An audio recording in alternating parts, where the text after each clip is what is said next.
Якутия и Хабаровский край укрепляют сотрудничество. Накануне в Охотске подписано соглашение между главой республики Егором Борисовым и губернатором Хабаровского края Вячеславом Шпортом. А в документе прописан подробный план мероприятий по взаимодействию двух крупных регионов Дальнего Востока в социально-торговых, научно-технических и культурных сферах. Соглашение рассчитано на 5 лет. Кроме этого, руководители субъектов отметили важность строительства Аяно-Майского тракта, который откроет Якутии прямой доступ к Охотскому морю.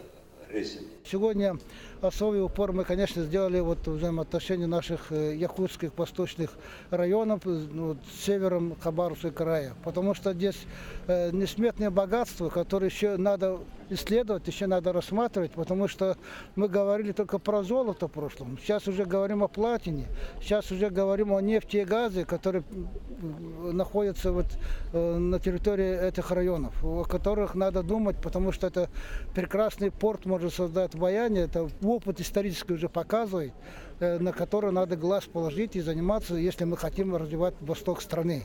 Потому что не только через Владивосток, не только через Находку или Савгавань в Хабаровском крае, но еще севернее надо двигаться, чтобы осваивать в целом комплекс этой территории.